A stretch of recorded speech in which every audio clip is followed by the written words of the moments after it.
খুবই কম সময়ের মধ্যে চটজলদি ঝটপট এই নাস্তাটি বানিয়ে নিতে পারবেন খুবই সহজেই। এতটাই টেস্টি আর মজাদার, একবার বানিয়ে খেলে প্রত্যেক দিনই বানাতে মন চাইবে, এতটাই টেস্টি। তার জন্য প্রথমেই নিয়ে নেব একটা বড় সাইজের সিদ্ধ করে রাখা আলুটাকে আমি সুন্দর করে গ্রেটারের সাহায্যে গ্রেট করে নেব। এই নাস্তাটি এতটাই টেস্টি হয়ে থাকে যে বাচ্চা বড় সবাই একবার খেলে চেয়ে আবার খেতে চাইবে, এতটাই টেস্টি আর মজাদার হয়ে থাকে।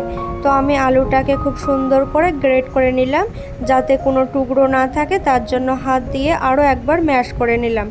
এবার আমি দিয়ে দেব স্বাদ মতো লবণ, আর দিয়ে দেব হাফ চামচের মতো লঙ্কার গুঁড়ো, দিয়ে দেব ধনে গুঁড়ো হাফ চামচের মতো দিয়ে দিলাম গোটা জিরে, হাফ চামচের মতো দিয়ে দেব জোয়ান।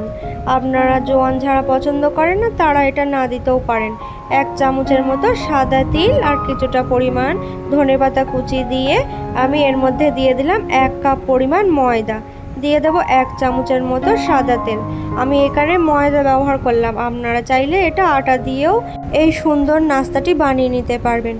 তো আমি খুব সুন্দর করে সমস্ত উপকরণগুলো ভালোভাবে একসাথে মিশিয়ে নেব। আগে থেকে কোনো রকম জল না দিয়ে আলুর সাথে ময়দাটিকে খুব ভালোভাবে মেখে নিতে হবে।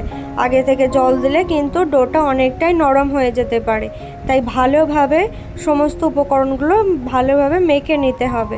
দেখুন অনেকটাই কিন্তু আমার মাখা হয়ে গেছে। এবার অল্প কিছুটা জল দিয়ে আমি একটা সফট নরম ডো রেডি করে নেব।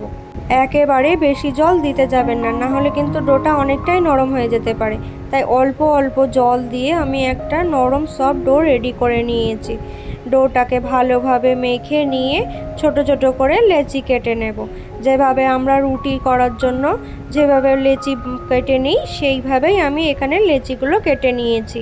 এবার একটা লেচি নিয়ে তার উপরে কিছুটা পরিমাণ ময়দা ছড়িয়ে দিয়ে আমি বেলে নেব। রুটি করার সময় আমরা যেভাবে বড় করে গোল করে বেলে নিই, আমি এখানে ঠিক তেমনই গোল করে একটু বড় করে বেলে নিলাম। রুটিটাকে খুব সুন্দর করে বেলে নিয়েছি। এবার একটা টিফিন কৌটোর ঢাকনা নিয়েছি। আপনারা যে কোনো একটা বাটি কিংবা কিছু কোনো অন্য পাত্রও নিয়ে এইভাবে গোল করে কেটে নিতে পারেন। আমি সুন্দর করে কেটে নিয়েছি। আপনারা দেখুন কতটা সুন্দর গোল হয়েছে, আর প্রত্যেকটা সাইজ কিন্তু একই থাকবে, তার জন্য আমি খুব সুন্দর করে কেটে নিয়েছি। এবার আমি একটা তাওয়া গরম করে নিয়েছি, তাওয়ার ওপরে নাস্তাটিকে দিয়ে দু সাইড ভালোভাবে সেঁকে নেব।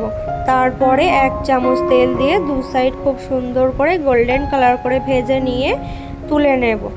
সকালের জল খাবারে কিন্তু ঝটপট রেডি করে নিতে পারবেন কোনো রকম ঝামেলা ছাড়াই, আর এতটাই টেস্টি হবে যে বারবার বানিয়ে খেতে মন চাইবে, আর একটা দুটো খেলে মন ভরবে না। তো বন্ধুরা দু সাইড আমি খুব সুন্দর উল্টে পাল্টে সেঁকে নিয়েছি। আপনারা দেখতেই পাচ্ছেন কালারটা কতটা সুন্দর এসেছে। এই নাস্তাটি খেতে কিন্তু ভীষণ মজাদার আর টেস্টি হয়ে থাকে। একদিন অবশ্যই ট্রাই করে দেখবেন বন্ধুরা, খুবই ভালো লাগবে।